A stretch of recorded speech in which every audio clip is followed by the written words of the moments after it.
اور تم دونوں کے لیے بھی خط آئے ہیں۔ ہیری نے سر گھما کر فریڈ اور جارج کی طرف دیکھا جو باورچی خانے میں داخل ہو چکے تھے۔ انہوں نے بڑھ کر اپنی ماں سے خط لے لیے۔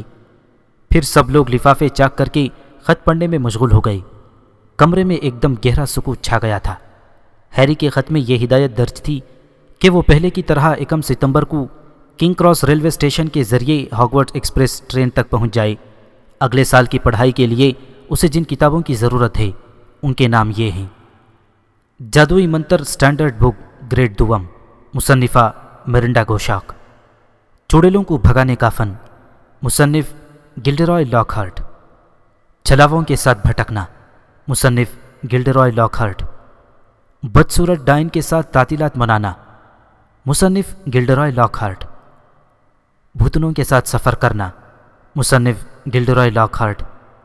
خون آشاموں کے ساتھ خطرناک سمندری سیاحت، مصنف گلڈرائے لاکہارٹ۔ بھیڑیائی انسانوں کے ساتھ خانہ بدوشی، مصنف گلڈرائے لاکہارٹ۔ برفیلے انسان کے ساتھ 1 سال، مصنف گلڈرائے لاکہارٹ۔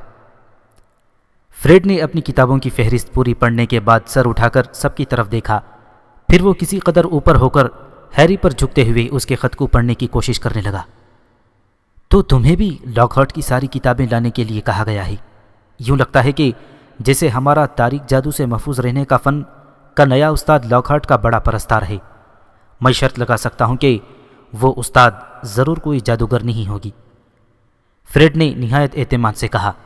اسی لمحے اس کی نظر اپنی ماں کے بگڑتے ہوئے چہرے پر پڑی تو وہ فوراً سر جھکا کر مربع کھانے میں مشغول ہو گیا۔ یہ کتابیں سستی نہیں ہوں گی، لاکہارٹ کی کتابیں خاصی مہنگی ہوتی ہیں، جارج نے کنکھیوں سے اپنے ماں باپ کی طرف دیکھتے ہوئے کہا۔ ہم انتظام کر لیں گے، مسز ویزلی نے تیزی سے کہا، لیکن پریشانی کے سائے ان کے چہرے سے جھلک رہے تھے۔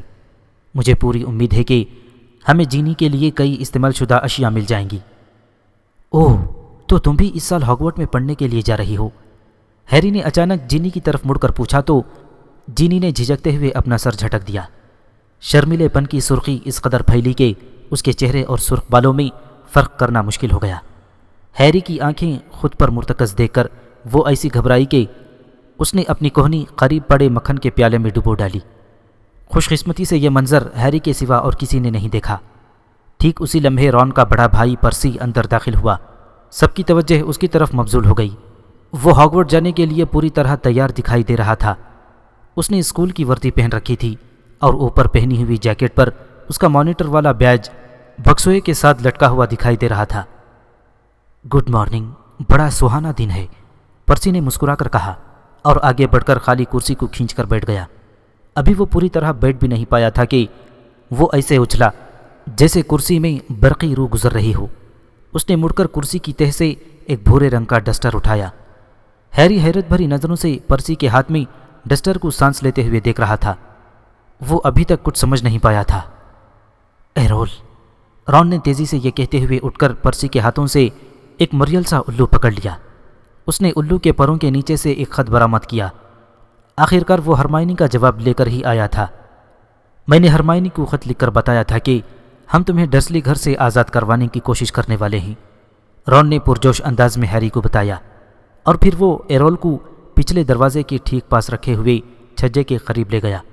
اس نے ایرول کو چھجے پر کھڑا کرنے کی کوشش کی۔ اسی لمحے ایرول اس کے ہاتھوں سے نکلتا ہوا زمین بوس ہو گیا۔ رون نے اسے زمین سے اٹھایا اور چھجے میں لٹکا دیا اور دھیمی آواز میں بڑبڑایا، بیچارہ۔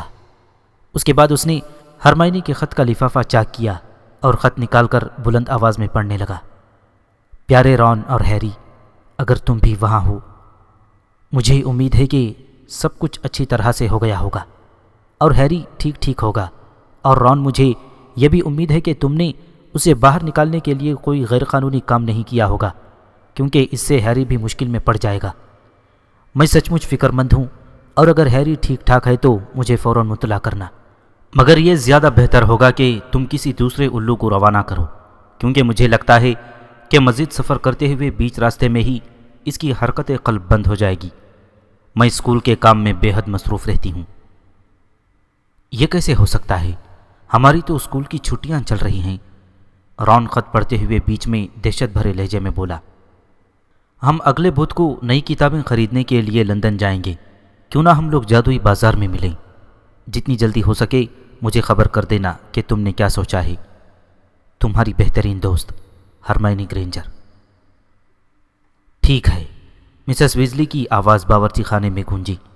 یہ بالکل ٹھیک رہے گا، ہم بھی بدھ کو جادوئی بازار جائیں گے اور تم لوگوں کے لیے کتابیں خریدیں گے۔ ویسے آج تم لوگوں کے کیا ارادے ہیں؟ ان کی نظریں ان چاروں کے چہروں کا طواف کر رہی تھیں۔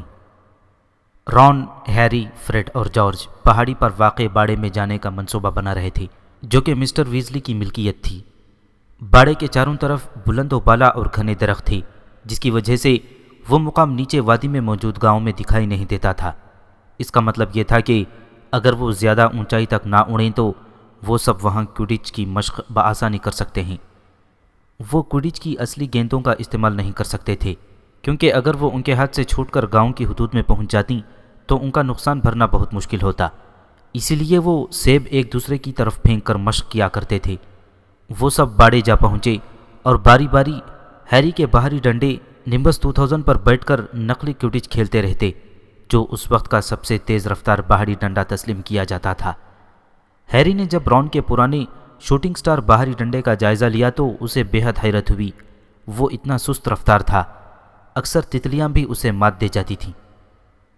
5 منٹ بعد وہ سب اپنے اپنے باہری ڈنڈے کندھوں پر رکھے پہاڑی پر چڑھ رہے تھے۔ انہوں نے پرسی سے دریافت کیا تھا کہ کیا وہ بھی ان کے ساتھ چلنے کے لیے رضامند ہے، تو اس نے اپنی مصروفیت کا بہانہ بنا کر انکار کر دیا۔ ہیری جتنے دنوں سے ویزلی بھٹ میں تھا، اس نے پرسی کی صورت صرف کھانے یا ناشتے کے اوقات میں ہی دیکھی تھی، جب وہ باورچی خانے میں وارد ہوتا تھا۔ اس کے علاوہ وہ کہاں رہتا تھا، اس کے بارے میں ہیری کو کچھ خاص خبر نہیں تھی۔ رون نے اسے بتایا تھا کہ پرسی زیادہ تر اپنے کمرے میں ہی بند رہتا ہے۔ کاش مجھے پتہ چل جاتا کہ آخر اس کے ارادے کیا ہیں، فریڈ نے تیوریاں چڑھاتے ہوئے پرسی کے بارے میں کہا۔ وہ اب پہلے جیسا نہیں رہا، بلکہ بالکل ہی الگ تھلگ سا دکھائی دیتا ہے۔ تمہارے آنے سے ایک دن پیشتر ہی الو اس کے لیے اسکول سے اس کا رزلٹ کارڈ لایا تھا۔ اسے 12 اولس ملے ہیں، لیکن اس کے باوجود وہ ذرا سا بھی خوش نہیں ہوا۔ مروجہ جادوگری کے درجات۔ فریڈ نے ہیری کے چہرے پر پریشانی بھانپ کر جلدی سے وضاحت کی۔ بل بھائی کو بھی 12 ہی ملے تھے۔ اگر ہم نے توجہ سے کام نہیں لیا تو ہمارے گھر کا ایک اور فرد ہیڈ بوائے بن جائے گا۔ مجھے نہیں لگتا کہ میں اس شرمندگی کو برداشت کر پاؤں گا۔ بھائیوں میں بل ویزلی ہی سب سے بڑا تھا۔ وہ اور اس سے چھوٹا بھائی چارلی ویزلی دونوں اپنی ابتدائی تعلیم مکمل کر کے ہاگورٹ سے نکل چکے تھے۔ ہیری ان دونوں سے کبھی نہیں ملا تھا، مگر اسے یہ معلوم تھا کہ چارلی رومانیا میں ڈریگن کے متعلق اعلیٰ تعلیم حاصل کر رہا ہے، جبکہ بل ان دنوں مصر میں جادوگروں کے بینک گرنگوٹس کے لیے کام کر رہا تھا۔ میں نہیں جانتا کہ ممی ڈیڈی اس سال ہماری کتابوں کا خرچہ اٹھا پائیں گے۔ لاکہارٹ کی تمام کتابوں کے 5 مجموعے، ان کے علاوہ جینی کو جادوئی چھڑی، اسکول کی وردی اور دیگر سامان کی ضرورت بھی پڑے گی۔ جارج نے کچھ توقف سے اپنا خدشہ ظاہر کیا۔ ہیری نے اس کی بات پر کوئی تبصرہ نہیں کیا، مگر اس کے چہرے پر پریشانی کی جھلک ضرور نمایاں ہوئی۔ لندن میں گرنگوٹس بینک کے زمیندوز چکردار تہخانوں میں اس کے پاس ایک چھوٹا سا خزانہ موجود تھا، جو اس کی ضروریات پوری کرنے کے لیے اس کے والدین چھوڑ گئے تھے۔ ظاہر ہے وہ صرف جادوگروں کی دنیا میں ہی امیر تھا۔ مغلوں کی دنیا میں جادوگروں کے سکے یعنی گیلین، سکلز اور نٹس کوئی حیثیت نہیں رکھتے تھے۔ ان کی دکانوں میں ان کے بدلے کچھ نہیں خریدا جا سکتا تھا۔ یوں کہا جا سکتا تھا کہ ہیری مغلوں کی دنیا میں بے حد غریب تھا۔ یہی وجہ تھی کہ ہیری نے مسٹر ڈسلی کے گھر میں گرنگوٹس کے بینک کھاتے کے بارے میں ذرا سا بھی ذکر نہیں کیا تھا۔ اسے یہ یقین تھا کہ ڈسلی گھرانہ چاہے جادو کے نام سے جتنا بھی دہشت زدہ دکھائی دے، مگر سونے کے سکوں کا ڈھیر دیکھ کر انہیں ذرا سا بھی خوف محسوس نہیں ہوگا۔ مسز ویزلی نے بدھ کی صبح انہیں جلدی جگا دیا۔ جادوئی بازار میں خریداری کا موقع کسی خوشی سے کم نہیں تھا، اسی لیے سب نے باورچی خانے میں کھانے کی میز پر فٹافٹ سینڈوچ حلق سے نیچے اتارے اور تیزی سے سفری کوٹ پہن کر تیار ہو گئے۔ مسٹر ویزلی باورچی خانے کے آتش دان کی طرف بڑھے اور سٹینڈ پر رکھا ہوا خوبصورت گلدان اٹھا کر ایک طرف رکھ دیا۔ اس کے بعد انہوں نے آتش دان کے اندر سر ڈال کر چمنی میں جھانکا۔ اسی دوران مسز ویزلی ہاتھ میں ایک برتن لیے وہاں پہنچ گئیں۔ سب لوگ ان کے قریب پہنچ گئے۔ یہ ختم ہو رہا ہے، ہمیں آج تھوڑا اور خریدنا پڑے گا۔ اچھا چلو پہلے مہمان۔ مسٹر ویزلی نے برتن کی طرف دیکھ کر سرد آہ بھری۔ ہیری ڈیئر، ہم لوگ تمہارے بعد آئیں گے۔ مسز ویزلی نے برتن ہیری کے سامنے کر دیا۔ ہیری نے اس میں نگاہ ڈالی تو وہاں اسے زرد رنگ کا صفوف دکھائی دیا۔ ہیری نے ہونقوں کی طرح سب کے چہروں کو دیکھا۔ وہ سب ہیری کو گھور رہے تھے، شاید انہیں زیادہ انتظار پسند نہیں تھا۔ مگر مجھے کیا کرنا ہے؟ ہیری نے ہکلاتے ہوئے مسز ویزلی کی طرف دیکھ کر کہا۔ ممی، رون جلدی سے بولا، وہ پہلے کبھی صفوف انتقال سے نہیں گیا۔ معاف کرنا ہیری، مجھے تو یہ بھول ہی گیا۔ کیا مطلب؟ اس نے صفوف انتقال کبھی استعمال نہیں کیا؟ مسز ویزلی کے چہرے پر گہری حیرانگی چھا گئی۔ تم گزشتہ سال اپنے اسکول کا سامان خریدنے کے لیے جادوئی بازار میں کیسے پہنچے تھے؟ مسز ویزلی کی آنکھوں میں بے یقینی جھلک رہی تھی۔ میں زمین دوست چلنے والی ٹرین کے ذریعے وہاں پہنچا تھا، ہیری نے جواب دیا۔ کیا واقعی؟ مسٹر ویزلی اچھل پڑے۔ کیا وہاں خود بخود چلنے والی سیڑھیاں ہوتی ہیں؟ میں نے ان کے بارے میں سن رکھا ہے۔ مسز ویزلی نے ان کی طرف گھور کر دیکھا۔ اب نہیں آرتھر، وہ تنگ کر بولی۔ صفوف انتقال اس سے بہت جلدی پہنچا دیتا ہے، مگر اب کیا کیا جائے؟ ہیری کو صفوف انتقال کے استعمال سے کچھ واقفیت نہیں۔ ممی، فکر مند ہونے کی ضرورت نہیں، وہ صحیح سلامت وہاں پہنچ جائے گا۔ فریڈ نے مسئلے کا حل پیش کیا۔ ہیری، تم ہمیں غور سے دیکھنا کہ ہم کیا کرتے ہیں اور کیسے جاتے ہیں۔ فریڈ نے برتن میں سے چٹکی بھر چمکتا ہوا صفوف نکالا اور آتش دان کی آگ کے بالکل قریب پہنچ گیا۔ اس نے صفوف کو آگ کی لپٹوں میں پھینک دیا۔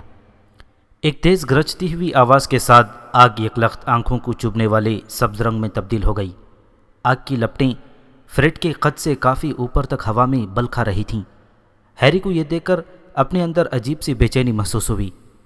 فریڈ بے خوفی سے آگ کی بھڑکیلی سبز لپٹوں کے اندر گھستا چلا گیا اور اس کا جسم سب لوگوں کی نگاہوں سے اوجھل ہو گیا۔ پھر اس کی چیختی ہوئی آواز سنائی دی، لندن کا جادوئی بازار۔ اسی لمحے ایک زوردار دھماکہ ہوا اور سبز آگ بھڑک کر واپس اپنے اصلی رنگ میں آ گئی۔ ہولناک آواز سن کر ہیری کے جسم میں خوف کی سرد لہر دوڑتی چلی گئی۔ اس نے دیکھا فریڈ غائب ہو چکا تھا۔ جارج نے ہیری پر مسکراتی ہوئی نظر ڈالی اور برتن سے چٹکی بھر صفوف نکال لیا۔ جب آگ کے سبز شعلے بھڑک رہے تھے، اسی وقت مسز ویزلی نے ہیری کو سمجھانے کی کوشش کی۔ بالکل صاف الفاظ میں ادائیگی کرنا چاہیے ہیری ڈیئر۔ اس کے علاوہ یہ بھی دھیان میں رہنا چاہیے کہ درست آتش دان ہی سے باہر نکلا جائے۔ کون سی درست چیز؟ ہیری نے گھبرا کر پوچھا۔ اسی اثنا میں آگ گرجی اور جارج اس میں غائب ہو گیا۔ دیکھو، بہت سے جادوگروں کی آتشی چمنیاں کھلی رہتی ہیں، جن میں سے کسی ایک کو منتخب کرنا پڑتا ہے۔ اگر تم نے صاف الفاظ میں ادائیگی کی تو پھر تمہیں کسی قسم کی فکر کرنے کی ضرورت نہیں، مسز ویزلی نے اسے سمجھاتے ہوئے کہا۔ وہ ٹھیک ٹھاک پہنچ جائے گا مولی، خواہ مخواہ اضطراب نہ پیدا کرو، مسٹر ویزلی نے صفوف لیتے ہوئے کہا۔ اگر وہ گم ہو گیا تو میں اس کے انکل آنٹی کو کیا منہ دکھاؤں گی؟ مسز ویزلی متفکر بولیں۔ آپ اس بارے میں فکر مند نہ ہوں، ہیری نے منہ بسور کر کہا۔ ان لوگوں کو اس بات سے کچھ فرق نہیں پڑے گا کہ میں اگر کسی چمنی کے اوپر پہنچ جاؤں، اور ڈڈلی یہ جان کر بے حد لطف اندوز ہوگا۔ اس موقع پر ڈسلی گھرانے کا ذکر اس کے لیے خوشگوار نہیں تھا۔ اچھا ٹھیک ہے، تم آرتھر کے بعد جانا، مسز ویزلی نے گہری سانس لے کر کہا۔ دیکھو، جب تم آگ کے بالکل اندر پہنچ جاؤ تو صاف الفاظ میں بولنا کہ تمہیں کہاں جانا ہے، اور اپنی کوہنی بھی اندر کی طرف سکیڑ کر رکھنا، رون جلدی سے بولا، اور اپنی آنکھیں بھی بند رکھنا تاکہ راکھ۔ مسز ویزلی کچھ بولتے ہوئے خاموش ہو گئیں، پھر وہ مخاطب ہوئیں۔ ہلنا جلنا مت، ورنہ ہو سکتا ہے کہ تم غلط آتش دان سے باہر نکلو۔ ہیری ان کی ہدایت سن کر مزید گھبرایا ہوا دکھائی دیا۔ رون کا چہرہ بھی فکر مند نظر آیا۔ گھبرانے کی کوئی ضرورت نہیں، صحیح جگہ پر پہنچنے سے پہلے جلد بازی کا مظاہرہ مت کرنا۔ جب تک تم فریڈ اور جارج کو دیکھ نہ لو، آگ میں سے باہر نکلنے کی کوشش مت کرنا، بلکہ انتظار کرنا۔ ہیری نے ان سب ہدایات کو ذہن نشین کرنے کی کوشش کی اور پھر آگے بڑھ کر صفوف کی چٹکی بھری اور لرزتے ہوئے قدموں کے ساتھ آگ کے بالکل سامنے جا کھڑا ہوا۔ اس نے ایک گہری سانس لی، پھر صفوف کو آگ کے شعلے پر پھینک دیا۔ آگ سبز رنگ میں بدل گئی تو اس نے ایک گہری سانس لی، پھر صفوف کو آگ کے شعلے پر پھینک دیا۔ آگ سبز رنگ میں بدل گئی تو اس نے آگے قدم بڑھایا۔ آگ کسی گرم ہوا کی طرح اس کے چہرے پر اپنی تپش ڈال رہی تھی۔ اس نے جیسے ہی اپنا منہ کھولا تو آگ کے جھونکے سے کافی مقدار میں راکھ اس کے حلق میں گھستی چلی گئی۔ اس نے جلدی سے کھانستے ہوئے تیز آواز میں کہا، لندن کا جادی بازار۔ اسے یوں محسوس ہوا جیسے ایک خوفناک بھنور نے اس کے وجود کو نگل لیا ہو۔ وہ بے حد تیزی سے دائروی انداز میں گول گول گھوم رہا تھا۔ اس کے کانوں میں گرج سنائی دے رہی تھی جو کان کے پردوں کو پھاڑنے کی کوشش کر رہی تھی۔ اس نے اپنی آنکھیں کھلی رکھنے کی کوشش کی، لیکن سبز شعلوں میں تیزی سے گھومنے کی وجہ سے اس کا دماغ چکرانے لگا۔ اچانک کوئی نوکیلی چیز اس کی کوہنی سے ٹکرائی تو ہیری نے جلدی سے اپنی کوہنی اندر کو سکیڑ لی۔ کوہنی پر چوٹ لگنے سے شدید درد کا احساس ہوا۔ وہ اب بھی دائروی انداز میں گھوم رہا تھا، لگاتار گھوم رہا تھا۔ اچانک اسے ایسے محسوس ہوا جیسے آگ کے شعلے ٹھنڈے پڑ رہے ہوں۔ ان کی حدت ختم ہوتی جا رہی ہے۔ خوشگوار ہوا کے جھونکے اس کے چہرے پر تمانچے مار رہے ہیں۔ اس نے اپنی اینک کے پیچھے سے ادکھلی آنکھ سے دیکھا تو اسے دور آتش دانوں کی دھندلی قطاریں اور ان کے نیچے کمرے دکھائی دیے۔ اسے اپنے پیٹ میں سینڈوچ پوری طرح مچلتے ہوئے محسوس ہوئے۔ ہیری نے اپنی آنکھیں ایک بار پھر بند کر لیں۔ اس کے دل میں یہ خواہش ابھرنے لگی کہ یہ سب کچھ تھم جائے۔ پھر اچانک اسے اپنا چہرہ ٹھنڈے پتھر سے ٹکراتا ہوا محسوس ہوا۔ وہ چہرے کے بل فرش پر گر چکا تھا۔ اس کی اینک اس کے چہرے سے اتر کر دور جا گری۔ اینک کے شیشے چٹکنے کی آواز سن کر ہیری کو جھٹکا سا لگا۔ اس کا سر بری طرح چکرا رہا تھا۔ ایسا لگتا تھا کہ کسی بھی لمحے اسے ابکائی آ جائے گی۔ اس کا پورا بدن راکھ سے بھرا پڑا تھا۔ کپڑے، چہرہ اور بال سب کالک سے آلودہ تھے۔ وہ کسی بھوت کی طرح دکھائی دے رہا تھا۔ وہ لڑکھڑاتے ہوئے اٹھ کھڑا ہوا اور اس نے اپنی ٹوٹی ہوئی اینک کو اٹھا کر دوبارہ آنکھوں میں جما کر وہاں کا جائزہ لیا۔ وہ اس جگہ پر بالکل تنہا کھڑا تھا۔ اس بات کا اسے قطعی اندازہ نہیں تھا کہ وہ اس وقت کہاں تھا۔ اس نے سر اٹھا کر دیکھا تو اسے چمنی کا راستہ دکھائی دیا۔ وہ اس وقت ایک بڑے پتھریلے آتش دان میں کھڑا تھا۔ جلد ہی اسے یہ اندازہ ہو گیا کہ وہ کسی جادوگری کی بڑی اور کم روشنی والی دکان میں وارد ہوا ہے، جہاں عجیب و غریب سامان شوکیس میں سجا ہوا دکھائی دے رہا تھا۔ البتہ اس دکان میں جس قسم کا سامان دکھائی دے رہا تھا اس میں سے ایک شے بھی ہاگورٹ کی فہرست میں شامل نہیں تھی۔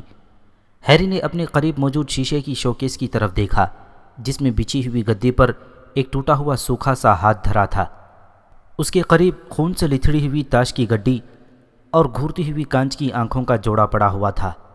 شیطانی چہروں کے خوفناک ماسک دیواروں پر آویزاں تھے جو ہیری کو شعلہ بار نگاہوں سے گھور رہے تھے۔ کاؤنٹر پر انسانی ہڈیوں کا ڈھیر پڑا ہوا تھا اور چھت پر زنگ لگے نوکیلے اوزار لٹکے ہوئے تھے۔ اس سے بھی بڑی بات یہ تھی کہ دھول بھری اس دکان کی کھڑکی سے ہیری کو باہر جو اندھیری اور تنگ گلی دکھائی دے رہی تھی اس سے اسے صاف اندازہ ہو رہا تھا کہ یہ جادوئی بازار ہرگز نہیں ہو سکتا۔ اس نے سوچا کہ وہ جتنی جلدی ہو سکے اس دکان سے باہر نکل جائے، یہی اس کے لیے بہتر ہوگا۔ اس کی ناک اب بھی دکھ رہی تھی کیونکہ گرتے وقت ناک پتھریلی سطح سے بری طرح ٹکرائی تھی۔ ہیری نے چپ چاپ دروازے کی طرف تیزی سے قدم بڑھائے۔ ابھی وہ کچھ ہی فاصلہ طے کر پایا تھا کہ اسے شیشے کے دروازے کی دوسری طرف دو افراد دکھائی دیے۔ ان میں سے ایک صورت ایسی تھی جسے ہیری قطعی طور پر پسند نہیں کرتا تھا، اور اس موقع پر تو اس سے ملنا بے حد ناگوار تھا کیونکہ ہیری جانتا تھا کہ وہ راستہ بھٹک چکا ہے۔ اس کے جسم پر کئی خراشیں پڑی ہوئی تھیں۔ اس کا جسم چمنی کی کالک اور راکھ سے اٹا ہوا تھا۔ اس کی اینک کے شیشے ٹوٹ چکے تھے۔ وہ ہاگورٹ میں تماشا نہیں بننا چاہتا تھا۔ اسے دکھائی دینے والا شناسائی چہرہ کوئی اور نہیں تھا، اس کے اسکول کا ایک طالب علم اور بڑا حریف ڈریکو میلفوئی تھا۔ ہیری نے فوراً ارد گرد دیکھا اور قریب ہی اسے ایک بڑی سیاہ الماری دکھائی دی۔ وہ لپک کر اس میں اندر گھس گیا اور اس نے اندر سے دروازہ بند کر لیا۔ اس نے دروازے میں صرف چھوٹی سی درز چھوڑ دی تھی تاکہ وہ باہر دیکھ سکے۔ کچھ پل بعد گھنٹی بجی اور میلفوئی نے دکان کے اندر قدم رکھا۔ اس کے پیچھے جو شخص اندر آیا وہ ڈریکو سے کافی مشابہ تھا اور پختہ عمر کا تھا۔ اس کا چہرہ ڈریکو کی طرح زرد اور نوکدار تھا۔ آنکھیں بھی ویسی ہی سرد اور بھوری تھیں۔ ہیری کو وہ اس کا باپ معلوم ہوا۔ مسٹر مالفوئی کاؤنٹر تک آئے اور لکسائے انداز میں شوکیس میں رکھی اشیاء پر نظر ڈالی۔ پھر انہوں نے کاؤنٹر پر رکھی گھنٹی بجائی اور اپنے بیٹے کی طرف مڑتے ہوئے کہا، ڈریکو، کوئی چیز چھونا مت، سمجھے؟ ڈریکو ایک دم ہوشیار ہو گیا، کیونکہ اسی وقت شوکیس میں پڑی ہوئی کانچ کی آنکھوں کو اٹھانے کے لیے وہ اپنا ہاتھ بڑھانے والا تھا۔ میں سوچ رہا تھا کہ آپ یہاں سے میرے لیے کوئی تحفہ خریدنے والے ہیں۔ میں نے تمہیں بتایا تھا کہ تمہارے لیے اڑنے والا باہری ڈنڈا خریدوں گا، مسٹر میلفوئی نے تیزی سے کہا اور اپنی انگلیوں سے کاؤنٹر کا شیشہ بجانے لگی۔ اگر مجھے اپنے ہاؤس کی ٹیم میں شامل نہیں کیا گیا تو باہری ڈنڈا خریدنے کا کیا فائدہ؟ ہیری پوٹر کو گزشتہ سال نمبس 2000 مل گیا تھا۔ اسے ڈمبلڈور نے گریفنڈور کی طرف سے کھیلنے کی خصوصی اجازت دے دی تھی۔ اس کی وجہ یہ نہیں تھی کہ وہ کوئی بہت اچھا کھلاڑی ہے، درحقیقت یہ خصوصی مہربانی صرف اس لیے ہوئی ہے کہ وہ بے حد مشہور ہے، ماتھے پر ایک بدنما خروچ کی وجہ سے مشہور۔ ڈریکو میلفوئی نے چڑچڑاتے ہوئے لہجے میں غصے سے کہا، تم یہ بات مجھے پہلے بھی کم از کم 10 مرتبہ بتا چکے ہو۔ مسٹر میلفوئی نے اس کی طرف قہر آلود نظروں سے گھورتے ہوئے کہا، اور میں تمہیں یاد دلا دوں کہ یہ سمجھداری نہیں ہے۔ لوگوں کو یہ معلوم ہو کہ ہم ہیری پوٹر کو پسند نہیں کرتے ہیں، کیونکہ جادوگروں کی اکثریت اسے اپنا ہیرو تسلیم کرتی ہے۔ تم اچھی طرح جانتے ہو کہ سب یہ سمجھتے ہیں کہ اس نے ایک عظیم طاقتور جادوگر کو ہرایا ہے، صرف 1 سال کی عمر میں۔ مسٹر بورگن، ایک جھکی ہوئی کمر والا شخص کاؤنٹر کے پیچھے سے نمودار ہوا۔ وہ اپنے چپچپے بالوں کو چہرے سے پیچھے ہٹا کر انہیں سنوارنے کی کوشش کر رہا تھا۔ مسٹر میلفوئی، بہت خوشی ہوئی ایک بار پھر آپ سے ملاقات ہو گئی۔ یہ میری بڑی خوش نصیبی ہے کہ مسٹر ڈریکو میلفوئی بھی تشریف لائے ہیں۔ ان کا قدم میری دکان میں پڑا، یقیناً دکان کا کاروبار چمک اٹھے گا۔ میں آپ کی کیا خدمت کر سکتا ہوں؟ ٹھہریں، میں آپ کو کچھ خاص چیزیں دکھاتا ہوں جو آج ہی آئی ہیں، اور ان کی قیمت بھی زیادہ نہیں۔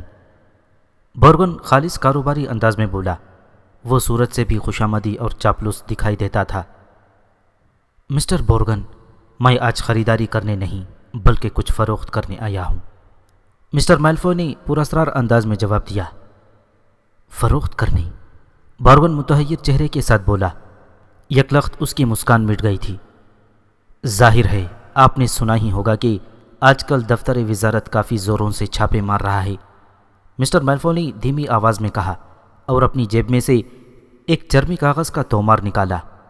تومار کو کاؤنٹر پر رکھ کر اس کی تہیں کھول کر بورگن کے سامنے پھیلا دیا۔ اگر دفتر وزارت نے میرے گھر پر چھاپا مار لیا تو وہاں پر کچھ ایسا سامان موجود ہے جو یقیناً مجھے مشکل میں مبتلا کر سکتا ہے۔ بورگن نے گلے میں لٹکنے والی اینک کو کامتے ہاتھوں سے پکڑا اور ناک پر دھرنے کے بعد کاؤنٹر پر جھک کر اس فہرست کو دیکھنے لگا جو کاؤنٹر پر پھیلی ہوئی تھی۔ جہاں تک میرا خیال ہے دفتر وزارت آپ پر ہاتھ ڈالنے کی جرات نہیں کرے گا۔ ویسے بھی اس سامان کے ساتھ آپ کو کسی قسم کی پریشانی نہیں لاحق ہوگی، مجھے اس کا یقین ہے۔ بورگن نے اپنی ماہرانہ رائے کا اظہار کیا تو مسٹر میلفوئی کے ہونٹ سکڑ گئے۔ یہ صحیح ہے کہ وہ ابھی تک میرے گھر کی دہلیز تک نہیں پہنچ پائے۔ میلفوئی خاندان کا وقار ابھی تک باقی ہے، لیکن وزارت کی مداخلت دن بدن بڑھتی جا رہی ہے۔ کچھ لوگ زیادہ دخل اندازی کر رہے ہیں۔ تحفظات مغلوؤں کے نئے قانون کے بارے میں طرح طرح کی افواہیں سرگرم ہیں۔ میں وثوق سے کہہ سکتا ہوں کہ اس تمام دھندے کے پیچھے کسی اور نہیں، مغلوؤں کا رسیہ، بے وقوف اور احمق آرتھر ویزلی کا ہی ہاتھ ہے۔ مسٹر میلفوئی کی آواز میں حقارت عیان تھی۔ ہیری کو ویزلی خاندان کے بارے میں میلفوئی کے خیالات سن کر بے حد غصہ آیا۔ وہ بڑی مشکل سے خود پر ضبط کیے ہوئے تھا۔ آپ یقیناً دیکھ سکتے ہیں کہ ان میں سے کچھ ایسی چیزیں بھی ہیں۔ ظاہر ہے میں سمجھتا ہوں جناب، کچھ لمحوں کے لیے مجھے اس پر غور کرنے کا موقع دیں، بورگن نے مؤدبانہ لہجے میں کہا۔ کیا میں وہ لے سکتا ہوں؟ اچانک ڈریکو نے گدی پر رکھے ہوئے سوکھے ہاتھ کی طرف اشارہ کرتے ہوئے کہا۔ بورگن کی توجہ فہرست سے ہٹ گئی۔ وہ ڈریکو کو وہاں دیکھ کر تیزی سے لپکا۔ اس نے گدی پر پڑے ہاتھ کو دیکھا اور گہری نظریں اس کے چہرے پر ڈالتا ہوا بولا، ہاتھ جو عظمت کی معراج تک پہنچا دے، بس اس کے اندر ایک موم بتی ڈالو اور وہ موم بتی صرف اسے تھامے رکھنے والے کو ہی روشنی دے گی۔ چور اچکوں کا سب سے اچھا دوست۔ آپ کے بیٹے کی پسند عمدہ ہے مسٹر میلفوئی، بورگن نے ہنس کر کہا۔ بورگن، مجھے قوی امید ہے کہ میرا بیٹا چور اچکوں سے کہیں زیادہ عمدہ ثابت ہوگا، مسٹر میلفوئی نے ٹھنڈے لہجے میں کہا۔ میرا مطلب یہ نہیں تھا جناب، قطعی یہ نہیں تھا، بورگن ہکلاتے ہوئے بولا۔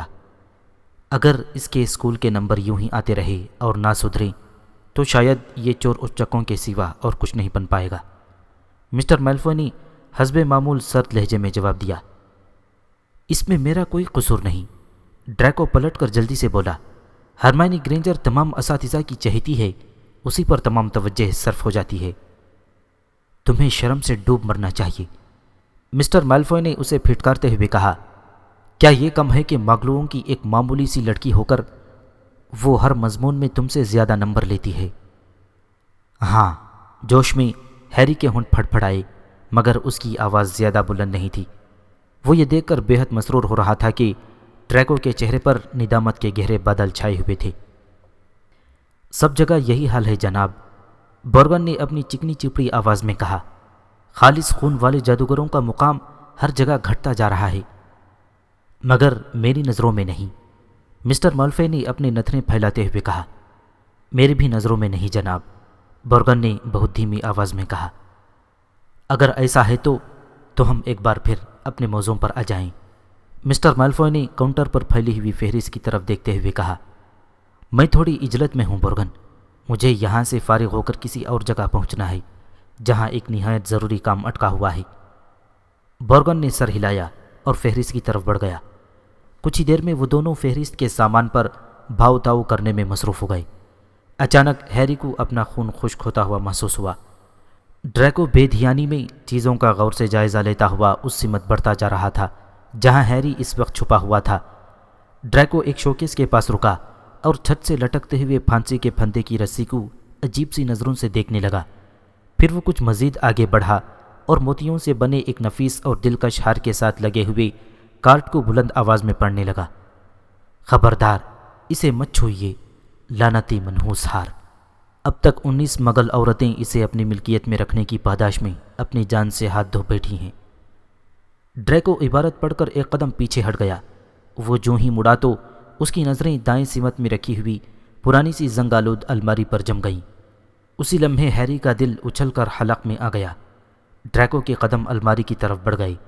اس نے جو ہی اپنا ہاتھ الماری کے ہینڈل کی طرف بڑھایا تو اسے ایک تیز آواز سنائی دی۔ سودا پکا، مسٹر میلفوئی نے مسرت آمیز آواز میں کہا۔ ڈریکو، آؤ چلیں۔ جو ہی ڈریکو وہاں سے پلٹا تو ہیری کی جان میں جان آئی۔ اس نے جلدی سے اپنے آستین کے ساتھ ماتھے کا پسینہ پوچھ دیا۔ مسٹر بورگن، مجھے امید ہے کہ آپ کا دن عمدہ گزرے گا۔ میں کل اپنی جاگیر پر سامان کے ساتھ آپ کا انتظار کروں گا۔ ہیری کو دکان میں مسٹر میلفوئی کی آواز سنائی دی۔ جو ہی دروازہ بند ہوا تو بورگن کا خوشامدی لہجہ ایک دم بدل گیا۔ آپ کا بھی دن خوشگوار گزرے مسٹر میلفوئی۔ لوگ جو کہتے ہیں اگر وہ واقعی سچ ہے تو آپ کی جاگیر میں جتنا غیر قانونی سامان چھپا ہوا ہے اس کے نصف سے بھی کم کا سودا آپ نے مجھ سے طے کیا ہے۔ بورگن ناگواری سے بڑبڑاتا ہوا عقبی کمرے کی طرف بڑھتا چلا گیا اور پھر ہیری کی نظروں سے اوجھل ہو گیا۔ ہیری نے ایک ساتھ گزرنے کا انتظار کیا کہ کہیں وہ واپس نہ لوٹ آئے۔ جب اسے اطمینان ہوا تو وہ بڑی احتیاط کے ساتھ بنا آواز پیدا کیے الماری سے باہر نکلا۔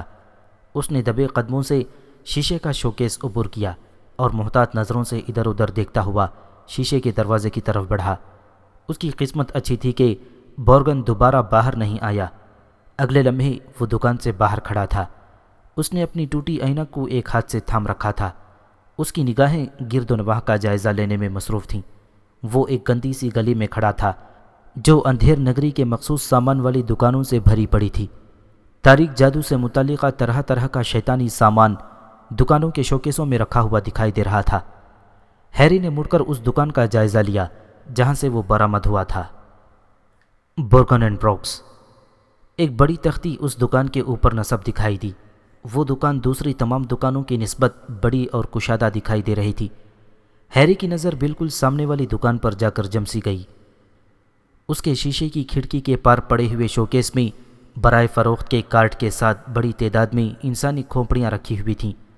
وہ متجسس اور سہمی نظروں سے آگے بڑھا۔ 2 دکانیں آگے پہنچ کر ایک دکان میں اسے شیشے کا بڑا مرتبان دکھائی دیا، جس میں خوفناک قسم کی دیو ہیکل سیاہ مکڑی بے چینی سے ادھر ادھر بھاگ رہے تھے۔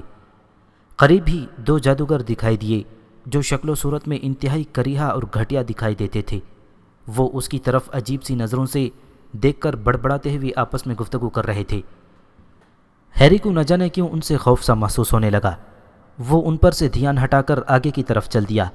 اس نے اپنے ایک ہاتھ میں ٹوٹی ہوئی اینک کو تھام رکھا تھا جو بار بار اس کی آنکھوں سے ہٹ جاتی تھی۔ اس کا ذہن پوری طرح اس کوشش میں جتا ہوا تھا کہ کسی طرح وہ اس شیطانی گلی سے باہر نکلنے کا راستہ تلاش کر لے۔ اسے یقین تھا کہ وہ اپنی کوشش میں جلد ہی کامیاب ہو جائے گا۔ زہریلی موم بتیاں بیچنے والی دکان۔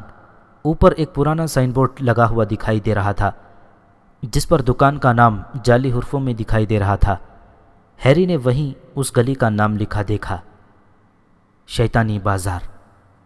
ہیری کو اس وقت معلوم ہوا کہ وہ جادوئی بازار کے بجائے شیطانی بازار میں پہنچ گیا ہے، مگر یہ معلومات کافی نہیں تھیں۔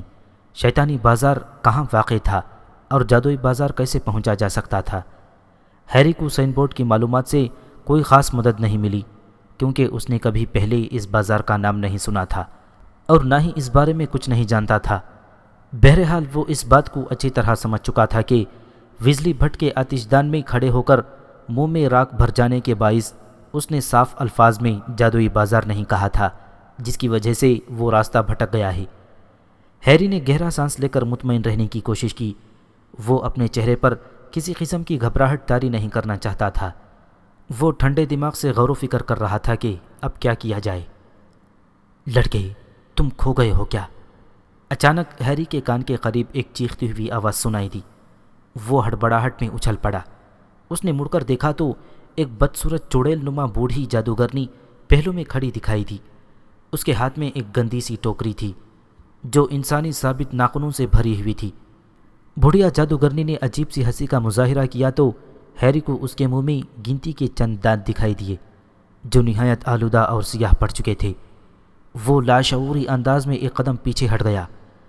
بڑھیا جادوگرنی نے مزید آگے بڑھ کر اس پر استہزائیہ نظر ڈالی اور ایک ہاتھ سے اس کی کلائی کو اپنے استخوانی پنجے میں جکڑ لیا۔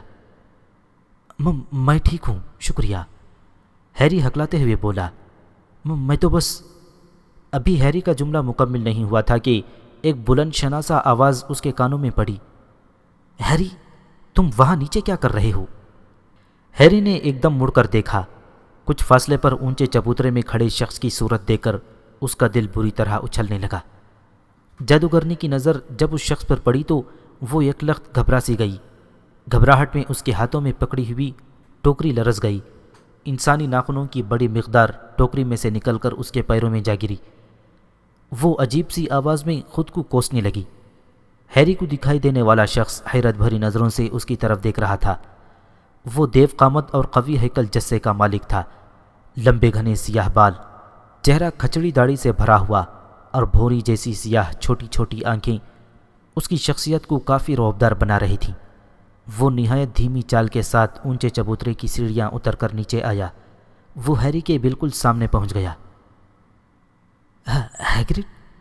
ہیری نے بمشکل اپنی بے ترتیب سانسوں کو قابو میں لاتے ہوئے کہا۔ میں راستہ بھٹک گیا تھا، صفوف انتقال۔ ہیگرڈ نے ہیری کی گردن پکڑ کر اسے جادوگرنی سے دور کھینچا۔ ہیری کی کلائی پر سے جادوگرنی کی گرفت چھوٹنے سے اسے زوردار جھٹکا لگا اور ناخنوں کی غلیظ ٹوکری اس کے ہاتھوں سے نکل کر زمین پر اوندھی جا گری۔ ہیگرڈ نے وہاں مزید ٹھہرنا مناسب نہیں سمجھا۔ وہ ہیری کو کھینچتا ہوا سیڑھیوں کی طرف بڑھ گیا۔ اوپر پہنچنے کے بعد وہ چکردار گلیوں میں سے گزرتے چلے گئے۔ ہیری کے کانوں میں بڑھیا جادوگرنی کے چیخنے چلانے کی آوازیں پڑ رہی تھیں جو ابھی تک ہیگرڈ کو بری طرح کوس رہی تھی۔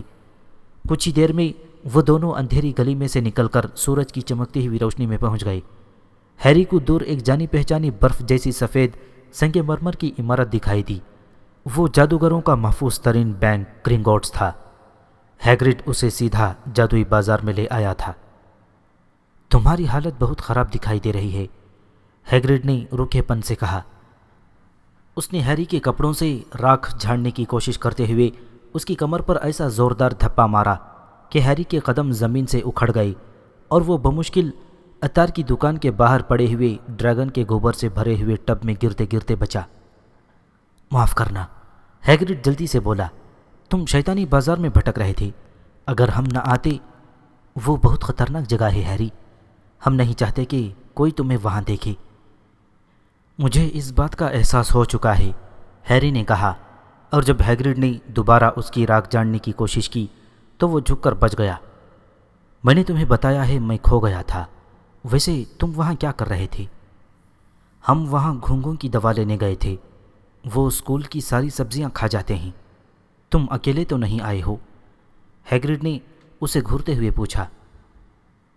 میں آج کل ویزلی بھٹ میں ٹھہرا ہوا ہوں، مگر میں ان سے بچھڑ گیا ہوں، مجھے انہیں تلاش کرنا چاہیے، ہیری نے جلدی سے کہا۔ اس کی نظریں جادوئی بازار کا احاطہ کرنے لگیں، وہ دونوں ایک ساتھ سڑک پر چلنے لگے۔ تم نے ہمارے خط کا جواب کیوں نہیں دیا؟ ہیگرڈ نے چلتے ہوئے پوچھا۔ ہیری کو ہیگرڈ کے ساتھ چلتے ہوئے قریباً دوڑنا پڑ رہا تھا۔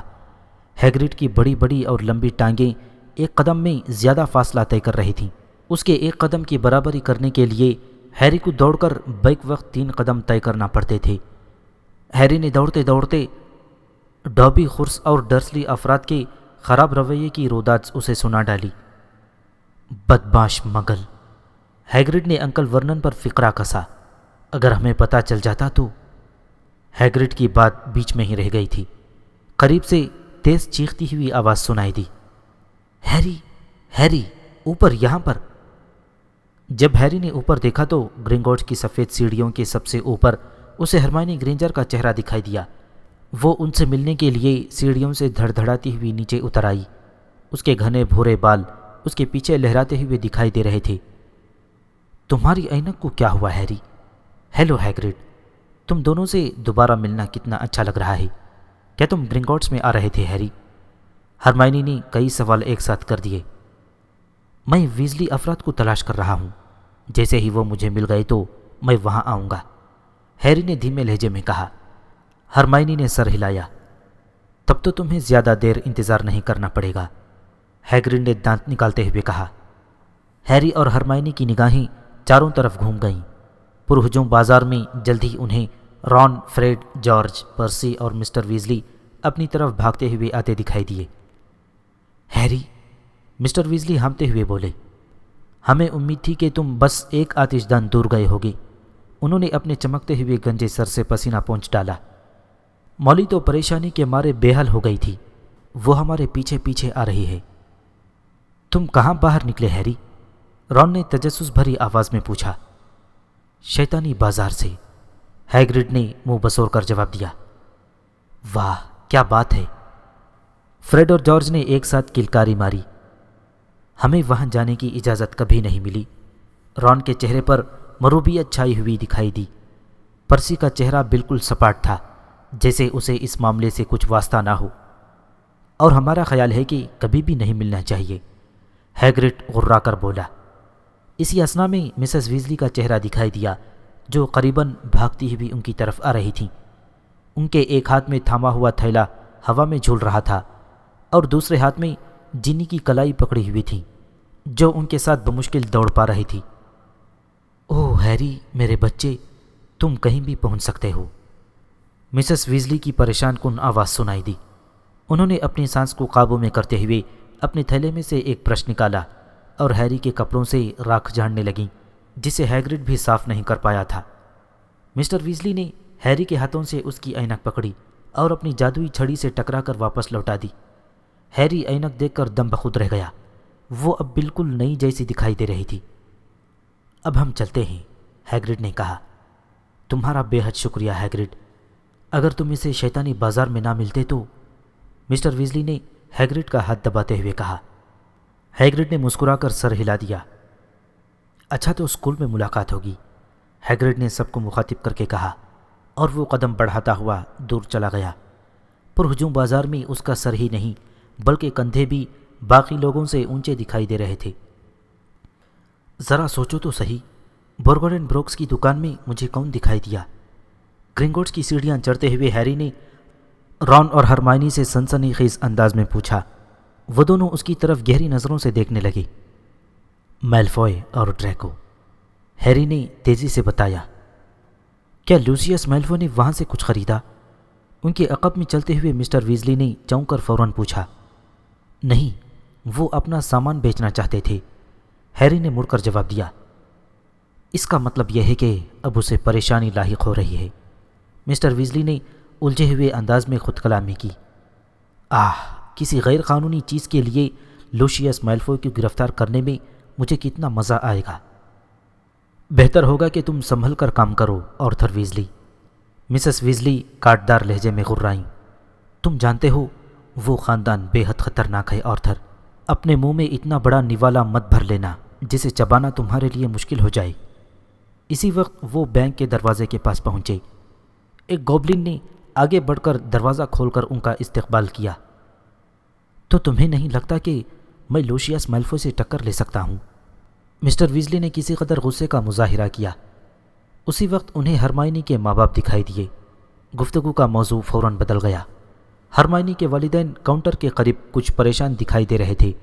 سنگ مرمر کا بڑا کاؤنٹر پورے ہال میں پھیلا ہوا تھا۔ قریب جانے پر معلوم ہوا کہ وہ خود کو اس مخلوق میں اجنبی محسوس کر رہے تھے اور اس انتظار میں تھے کہ ہرمائنی وہاں پہنچ کر انہیں گوبلن سے متعارف کرائے۔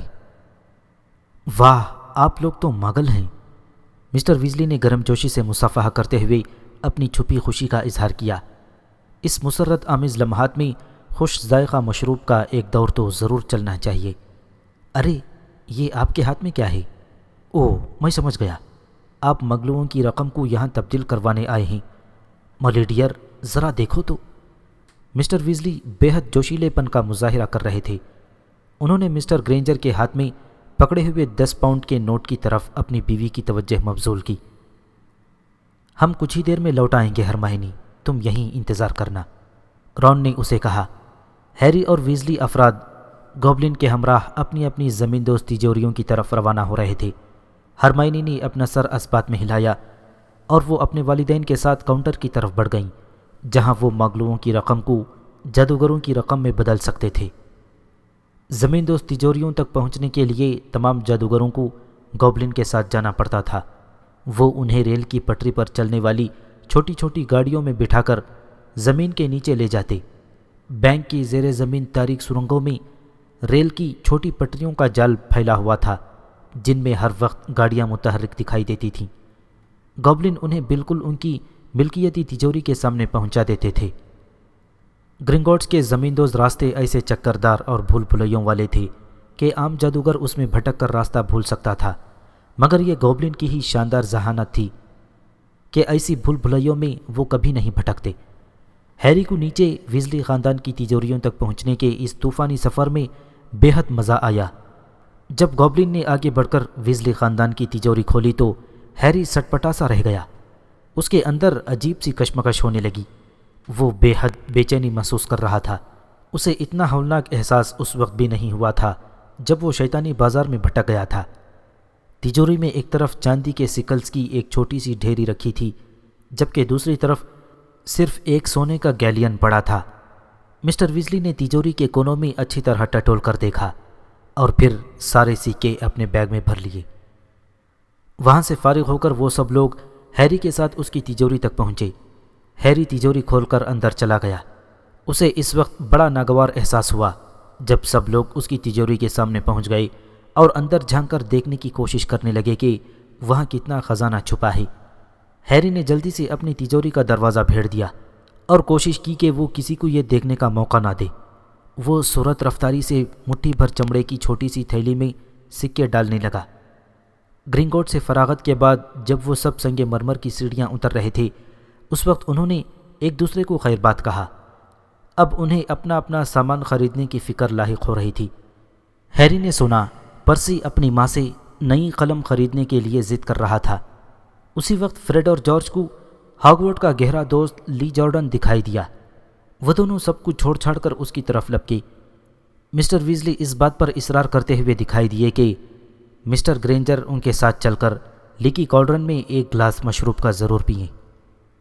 ہم سب 1 گھنٹے بعد کتابوں کی دکان فلورش اینڈ بلاٹس میں اکٹھے ہوں گے، وہیں تمہاری اسکول کی کتابیں خریدنا ہے۔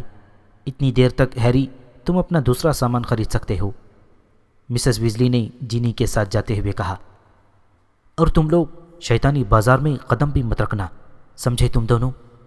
مسز ویزلی نے ایک طرف بڑھتے ہوئے چلا کر دور کھڑے جڑواں بھائیوں سے کہا اور جینی کو ساتھ لیے پرانی استعمال شدہ کتابیں بیچنے والی دکان کی طرف بڑھ گئیں۔ ہیری، رون اور ہرمائنی پیوند لگی سڑک پر چہل قدمی کرنے لگے۔ ہیری کی جیب میں سونے، چاندی اور کانسی کے سکوں سے بھری تھیلی کھنکھناہٹ پیدا کر رہی تھی اور خرچ ہونے کے لیے بےتاب دکھائی دے رہی تھی۔ ہیری نے آگے بڑھ کر اسٹرابیری، مونگ پھلی اور مکھن کے ذائقے والی 3 بڑے آئس کریم کپ خریدے۔ وہ تینوں مزے لے کر آئس کریم کھانے لگے۔ وہ چہل قدمی کرتے ہوئے تمام دکانوں کی کھڑکیوں میں سے اندر رکھے ہوئے سامان کا جائزہ لیتے رہے۔ وہ چلتے چلتے جادوئی بازار کی ایک شاندار دکان کوالٹی کوڈج سپلائرز تک پہنچ گئے۔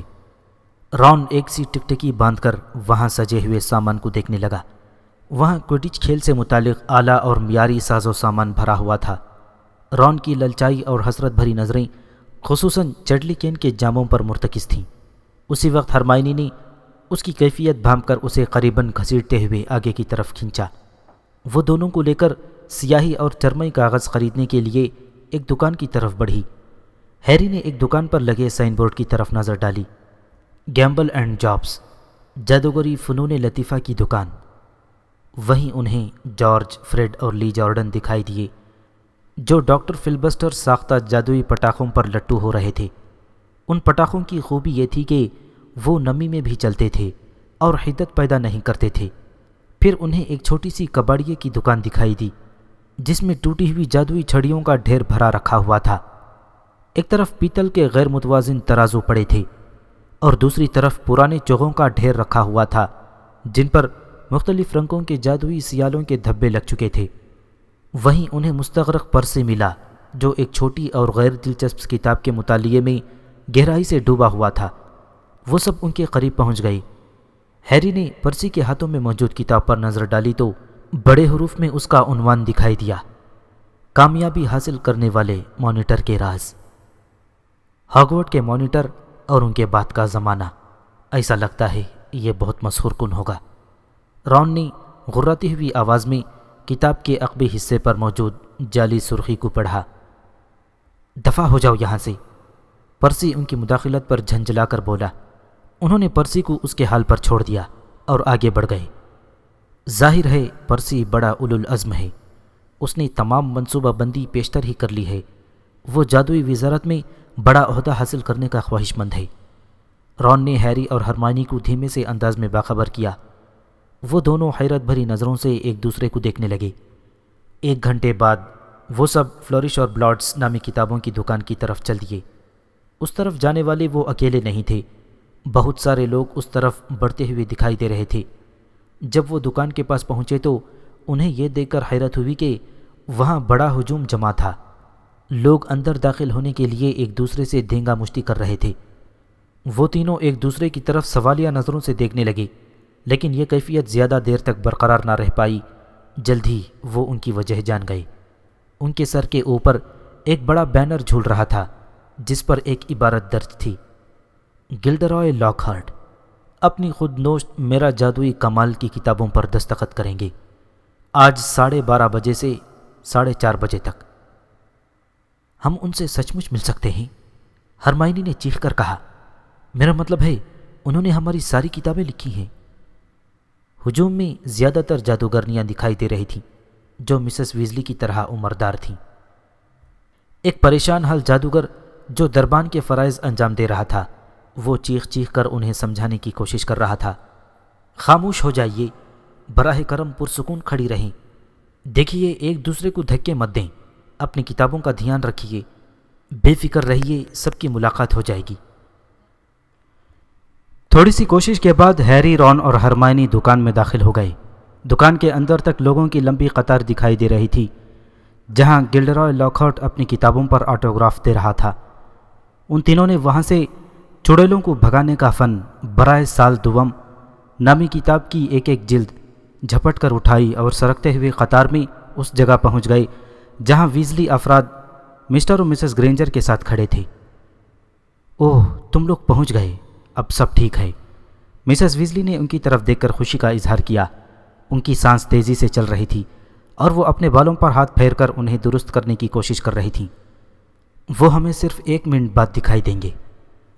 دھیرے دھیرے قطار آگے بڑھتی چلی گئی اور پھر انہیں گلڈرائے لاکہارٹ دکھائی دینے لگا، جو بڑی میز کے پیچھے بیٹھا مسکرا کر کتابوں پر دستخط کر رہا تھا۔ ہیری نے دیکھا کہ گلڈرائے لاکہارٹ کے اس کے چاروں طرف اسی کی قداور تصویریں رکھی ہوئی تھیں، جن میں وہ متحرک دکھائی دے رہا تھا اور موجود سب لوگوں کو آنکھیں مار رہا تھا۔ اس کے اجلے سفید دانت موتیوں کی طرح چمک رہے تھے۔ ان تصویروں کے باہر جیتا جاگتا گلڈرائے لاکہارٹ شوق چمکیلے نیلے رنگ کا چوغا پہنا ہوا تھا، جو کہ اس کی نیلی آنکھوں سے چغلی کھا رہا تھا۔ اس کے لہریہ بالوں کے اوپر بانگ کے انداز میں جادوگروں کا نکیلا ہیٹ دھرا تھا۔ وہ واقعی دلکش صورت کا مالک تھا۔ ایک پستہ قامت چڑچڑا سا دکھائی دینے والا آدمی چاروں طرف پھدکتے ہوئے ایک دیوہیکل کیمرے سے تصویریں بنانے میں مصروف تھا۔ جب اس کے کیمرے کی تیز روشنی جھلملاتی تو دکان کے اندر 14ویں کے چاند جیسی روشنی پھیل جاتی تھی اور اس کے کیمرے پر لگے بڑے فلیش سے ارغوانی رنگ کا دھواں خارج ہوتا۔ ایک پل کے لیے سب کو ایسا لگتا کہ وہ اندھے ہو چکے ہیں۔ وہ آدمی پیچھے ہٹ کر عمدہ تصویر اتارنے کی کوشش کر رہا تھا۔ اس نے رون کو غراتے ہوئے کہا، راستے سے ہٹ جاؤ، میں روزنامہ جادوگر کے لیے تصویر بنانا چاہتا ہوں۔ بہت بڑی بات ہے، رون نے اپنا پیر ملتے ہوئے کہا۔ اس کی بات سن کر فوٹوگرافر چڑسا گیا۔ گلڈرائے لاکہارٹ نے رون کی بات سن کر اپنی نظریں اٹھائیں۔ اسے پہلی نظر میں رون دکھائی دیا، جس کا چہرہ ناپسندیدہ جذبات کی عکاسی کر رہا تھا۔ پھر گلڈرائے کو ہیری دکھائی دیا۔ گلڈرائے کی آنکھیں ہیری پر جمسی گئیں۔ وہ لمحہ بھر کے لیے دم بخود سا دکھائی دیا۔ وہ بغور نظروں سے اس کا جائزہ لے رہا تھا۔ اچانک وہ اپنی جگہ سے اچھل کر کھڑا ہو گیا۔ کہیں یہ ہیری پوٹر تو نہیں؟ گلڈرائے لاکہارٹ بلند آواز میں چلا کر بولا۔ ہجوم میں عجیب سی تھلتھلی مچ گئی۔ لوگوں کی ملی جلی آوازیں سنائی دینے لگیں۔ وہ ایک دوسرے سے سرگوشیانہ خسر پسر کر رہے تھے۔ لاکہارٹ نے آگے کی طرف جست لگائی، ہیری کا بازو پکڑا اور اسے کھینچ کر اپنی میز کی طرف لے گیا۔ پوری دکان ہجوم کی پرجوش تالیوں سے گونج اٹھی۔ ہیری کا چہرہ سرخ ہو رہا تھا جب لاکہارٹ نے فوٹوگرافر کی طرف ہاتھ اٹھا کر اشارہ کیا، جو بڑی دیوانگی سے تصویریں کھینچ رہا تھا اور ویزلی افراد کو مسلسل ارغوانی دھوئیں کے بادلوں میں غرق کر دیتا تھا۔ جہاں دوسرے لوگ خوش تھے، وہیں ویزلی افراد فوٹوگرافر سے تنگ پڑ رہے تھے۔ ہیری، ذرا اچھی طرح سے مسکراؤ، میں اور تم ایک ساتھ، یہ واقعی کل کے صفحہ اول پر شائع ہونے کا مستحق ہے۔ گلڈرائے لاکہارٹ نے اپنے چمکدار دانتوں کی نمائش کرتے ہوئے کہا۔ ایک تیز چمکدار روشنی نے آنکھوں کو چندھیا دیا تو مسٹر گلڈرائے نے ہیری کا ہاتھ چھوڑ دیا۔ ان کی گرفت اتنی کڑی تھی کہ ہیری کی انگلیاں اس وقت تک لگ بھگ سو چکی تھیں۔ اس نے ہاتھ چھوٹنے پر شکر ادا کیا اور اپنی انگلیوں کو دبا کر سہلانے لگا۔ اس نے ویزلی افراد کے پاس دوبارہ جانے کی کوشش کی تو مسٹر لاکہارٹ نے اپنا بازو اس کے کندھے پر پھیلا کر اسے اپنے ساتھ کرتے ہوئے بری طرح اپنے بغل میں بھینچ لیا۔ ہیری کو اپنی سانس رکتی ہوئی محسوس ہو رہی تھی۔ مسٹر گلڈرائے نے اپنا ہاتھ لہرا کر ہجوم کو خاموش ہونے کا اشارہ کیا۔ لوگوں کے منہ بند ہوتے چلے گئے۔ خواتین و حضرات، گلڈرائے بلند آواز میں مخاطب ہوا، یہ نہایت غیر معمولی لمحات ہیں۔ میں کچھ دیر سے ایک اعلان کرنا چاہتا تھا اور میں سمجھتا ہوں کہ یہ اس کے لیے نہایت موزوں پل ہیں۔ اس کے بعد میں دوبارہ اپنے کام میں مصروف ہو جاؤں گا۔ اس نے توقف کیا۔ آج جب کم عمر ہیری فلورش اینڈ بلاٹس میں داخل ہوا تو وہ صرف میری خود نوشت خریدنا چاہتا تھا، جو میں اسے اپنی خوشی سے تحفتاً دے رہا ہوں، بالکل مفت۔ ہجوم نے ایک بار پھر جوشیلی تالیوں سے اس کے احسن فعل کا خیر مقدم کیا۔ تب اسے یہ یقیناً معلوم نہیں تھا کہ مسٹر لاکہارٹ نے آگے سلسلہ کلام جوڑا اور ہیری کو ایک ہلکا سا جھٹکا دیا، جس سے اس کی اینک پھسل کر اس کی ناک کے بالکل آخری سرے پر پہنچ گئی۔ وہ جلد ہی، بلکہ اتنی آسانی سے میری کتاب میرا جادوئی کمال حاصل کرنے میں کامیاب ہو جائے گا۔ سچ تو یہ ہے کہ اسے اور اس کے اسکول کے ساتھیوں کو در حقیقت میں خود ملنے والا ہوں۔ خواتین و حضرات، مجھے یہ اعلان کرنے میں بہت خوشی اور فخر ہو رہی ہے کہ اس ستمبر میں ہاگورٹس اسکول میں تاریک جادو سے محفوظ رہنے کے فن کے موضوع پر نیا استاد تعینات ہو چکا ہوں۔ یہ کہہ کر گلڈرائے لاکہارٹ نے بانکے انداز میں سر جھکایا اور سفید دانت نکال دیے۔ ہجوم نے پرشور آواز میں اسے مبارکباد دی اور جوشیلی تالیوں سے اس کا خیر مقدم کیا۔ ہیری کو اس سال اسکول میں لگی گلڈرائے لاکہارٹ کی تمام کتابیں تحفتاً دی گئیں۔ ہیری کتابوں کے وزن سے لڑکھڑاتے ہوئے لوگوں کی نظروں سے بچتے ہوئے دور ہٹتا چلا گیا۔ وہ دکان کے اس سرے پر پہنچنے میں کامیاب ہو چکا تھا جہاں جینی اپنی کڑھائی کے ساتھ کھڑی تھی۔ ہیری نے جلدی سے اپنی کتابیں اس کی کڑاہی میں ڈال دیں۔ جینی حیرت سے اس کا منہ دیکھنے لگی۔ یہ تم رکھ لو، میں اپنی کتابیں خرید لوں گا، ہیری نے جھک کر سرگوشی کرتے ہوئے کہا۔ میں شرط لگا سکتا ہوں پوٹر، تم یقیناً اس تمام ڈرامے سے بے حد خوش ہوئے ہوگے۔ اسی وقت اسے قریب سے ایک طنزیہ آواز سنائی دی۔ ہیری کو آواز پہچاننے میں ذرا سی دشواری پیش نہ آئی۔ جب وہ سیدھا تن کر کھڑا ہوا تو اس نے ڈریکو میلفوئی کو بالکل اپنے مقابل کھڑے پایا، جو حقارت بھری مسکراہٹ سے اس کی طرف دیکھ رہا تھا۔ مشہور ہیری پوٹر، وہ استہزائیہ لہجے میں بولا۔ وہ اگر کتابوں کی دکان میں بھی جاتا ہے تو اس کی تصویر اخبار کے صفحے اول پر چھپتی ہے۔ اسے اکیلا چھوڑ دو، یہ سب نہیں چاہتا تھا، جینی تنگ کر بولی۔ یہ پہلا موقع تھا کہ وہ ہیری کے سامنے کچھ بولی تھی۔ اس کی آنکھوں میں آگ کے شعلے نکلتے ہوئے دکھائی دیے۔ ارے واہ پوٹر، تم نے اپنے لیے ننھی سی گرل فرینڈ بھی ڈھونڈ لی ہے، ڈریکو نے چہک کر کہا۔ جینی کا چہرہ شرم کے مارے سرخ ہوتا چلا گیا۔ رون اور ہرمائنی نے بھی حالات کی نزاکت کو بھانپ لیا تھا اور وہ لاکہارٹ کی کتابوں کے ڈھیر کو اٹھائے لڑکھڑاتے ہوئے لوگوں کے بیچ میں سے راستہ بناتے ہوئے ہیری کی طرف بڑھتے چلے آئے تھے۔ اچھا تو یہ تم ہو، رون نے قریب پہنچ کر ڈریکو کی طرف دیکھ کر اس انداز میں کہا جیسے وہ کوئی ناکارہ چیز ہو اور اس کے جوتے سے خواہ مخواہ چپک گئی ہو۔ میں شرط لگا سکتا ہوں کہ تم ہیری کو یہاں دیکھ کر یقیناً دنگ رہ گئے ہوگے، ہے نا؟ ہیری کو دیکھ کر اتنا حیران نہیں ہوا جتنا کہ تمہیں کسی کتابوں کی دکان میں دیکھ کر ہوا ہوں ویزلی، ڈریکو نے پلٹ کر اس کی طرف دیکھتے ہوئے اپنے جملے کو کھینچتے ہوئے کہا۔ مجھے لگتا ہے کہ تمہارے ماں باپ کو یہ کتابیں خریدنے کے بعد 1 مہینے تک بھوکا رہنا پڑے گا۔ رون کا چہرہ بھی اتنا ہی سرخ ہو گیا جتنا اس وقت جینی کا ہوا تھا۔ اس نے بھی اپنی کتابیں کڑاہی میں ڈال دیں اور سیدھا ہو کر ڈریکو کی طرف بڑھتا چلا گیا۔ اسی وقت ہیری اور ہرمائنی نے مداخلت کرتے ہوئے رون کی جیکٹ کے عقبی حصے کو پکڑ کر اسے پیچھے کی طرف کھینچا۔ رون، مسٹر ویزلی کی تیز آواز سنائی دی جو بمشکل آگ بگولا فریڈ اور جارج کو پیچھے ہٹاتے ہوئے آگے بڑھے تھے۔ تم کیا کر رہے ہو؟ یہاں بہت گرمی ہے، چلو باہر چلتے ہیں۔ آہا آرتھر ویزلی، ایک بھرائی ہوئی سرد مہر آواز سنائی دی۔ مسٹر ویزلی نے پلٹ کر دیکھا۔ یہ مسٹر میلفوئی کی آواز تھی جو ڈریکو کے کندھے پر اپنا ہاتھ رکھ کر کھڑے تھے۔ ان کے چہرے پر بھی ویسی ہی زہریلی مسکراہٹ چھائی ہوئی تھی جیسی کچھ لمحے پہلے ڈریکو کے چہرے پر رینگ رہی تھی۔ لیوشیس، مسٹر ویزلی نے ٹھنڈے پن سے سر ہلاتے ہوئے کہا۔ سنا ہے دفتر وزارت میں آج کل تم بہت اونچے اڑ رہے ہو، مسٹر میلفوئی نے طنز کی۔ اتنے سارے چھاپے، مجھے امید ہے کہ تمہیں یقیناً اوور ٹائم کی مزدوری مل رہی ہوگی۔ مسٹر ویزلی نے کوئی جواب نہیں دیا۔ مسٹر میلفوئی جینی کی کڑاہی کے قریب پہنچ گئے۔ انہوں نے کڑاہی میں ہاتھ ڈال کر لاکہارٹ کی چمکتی دمکتی کتابوں کے بیچ میں سے ایک پرانی اور خستہ حال کتاب، تبدیلی حیات کی ابتدائی کتاب، نکال لی۔ پھر وہ مسٹر ویزلی کی طرف مڑے۔ صریحاً ایسا نہیں ہے، مسٹر میلفوئی ناک چڑھا کر بولے۔ صاف دکھائی دے رہا ہے کہ تمہیں اوور ٹائم نہیں مل رہا ہے۔ جادوگروں کی عزت مٹی میں ملانے سے کیا فائدہ ویزلی، اگر اس کے پیسے بھی نہ ملے۔ مسٹر ویزلی اس تحقیر کو برداشت کرنے کی کوشش کر رہے تھے۔ ان کا چہرہ رون اور جینی سے بھی زیادہ سرخ پڑ چکا تھا۔ رون، فریڈ، جارج اور جینی کے ساتھ ساتھ ہیری اور ہرمائنی بھی آپے سے باہر دکھائی دے رہے تھے۔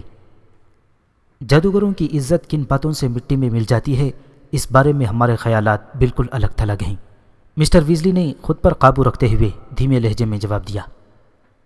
ظاہر ہے، مسٹر میلفوئی نے کہا، اور ان کی زرد آنکھیں گھوم کر مسٹر اور مسز گرینجر پر ٹہر گئیں جو دہشت زدہ نظروں سے ان کی طرف متوجہ تھے۔ تم بھی کیسے لوگوں کے ساتھ اٹھتے بیٹھتے ہو ویزلی، اور میں سوچتا تھا کہ تمہارا خاندان اس سے زیادہ نیچے گندے نالی میں نہیں گر سکتا تھا۔ اچانک دکان میں دھات کی تیز آواز گونجی۔ مسٹر ویزلی نے سرعت رفتاری سے جینی کی کڑاہی کھینچی اور مسٹر میلفوائے کے سر پر دے ماری۔ وہ بمشکل کڑاہی سے بچ پائے۔ اسی لمحے مسٹر ویزلی نے میلفوائے پر چھلانگ لگا دی۔ وہ دونوں ایک دوسرے سے گتھم گتھا ہو گئے اور ایک دوسرے کو دھکیلتے ہوئے کتابوں کی الماری سے جا ٹکرائے۔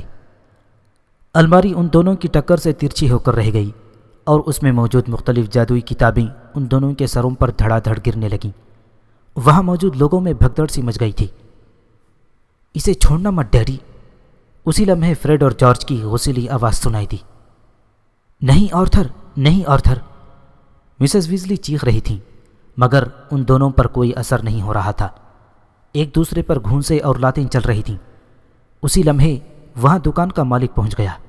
اس نے اپنی دکان کا ستیہ ناش ہوتے دیکھا تو وہ سر پیٹ کر بولا، براہ کرم جھگڑا بند کر دیجئے، براہ کرم مجھ پر رحم کھائیے۔ لوگوں کی بھگدڑ اب کسی حد تک قابو میں آ چکی تھی، مگر وہ دونوں مسلسل ایک دوسرے کو زد و کوب کیے جا رہے تھے۔ اسی لمحے ایک گرجتی ہوئی بھاری بھرکم آواز سنائی دی، بہت ہو چکا، بس اب ختم کرو، بہت ہو چکا۔ یہ دیو ہیکل ہیگرڈ تھا جو لوگوں کے سروں سے اونچا دکھائی دے رہا تھا۔ وہ کتابوں کے سمندر کے بیچ میں سے تیرتا ہوا ان کی طرف بڑھتا چلا آ رہا تھا۔ ایک ہی پل میں اس نے مسٹر ویزلی اور مسٹر میلفوائے کو الگ کر ڈالا۔ مسٹر ویزلی کا ہونٹ پھٹ چکا تھا اور خون بہہ رہا تھا، جبکہ مسٹر میلفوائے کی آنکھ کے قریب زہریلے نباتات کی انسائکلوپیڈیا کی نوک چبھ گئی تھی اور وہاں کا حصہ سیاہ پڑ چکا تھا۔ مسٹر میلفوائے کے ہاتھ میں ابھی تک جینی کی تبدیلی حیت کی ابتدائی کتاب پکڑی ہوئی تھی۔ انہوں نے غصیلے انداز سے کتاب جینی کی طرف بڑھائی۔ ہیری کو ان کی نگاہوں میں کینہ کی عجیب سی چمک صاف دکھائی دے رہی تھی۔ لڑکی، پکڑو اپنی کتاب، تمہارا باپ تمہیں اس سے عمدہ کتاب خرید کر نہیں دے سکتا۔ جو ہی ہیگرڈ نے اپنی گرفت ختم کی تو مسٹر میلفوائے نے ڈریکو کو اشارہ کیا اور وہ دکان سے باہر نکل گئے۔ ڈریکو اپنی قہر آلود نگاہیں ان سب پر ڈالتا ہوا ان کے پیچھے ہو لیا تھا۔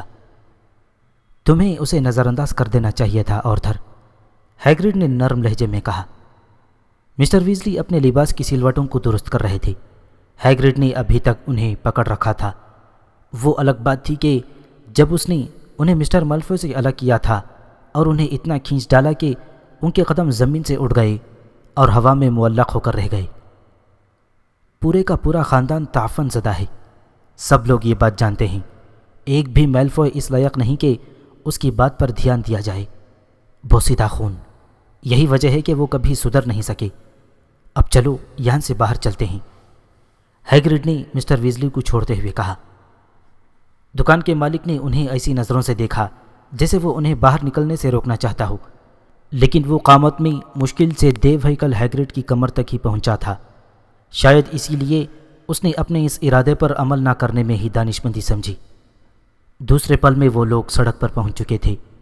وہ تیزی سے سڑک پر چل رہے تھے۔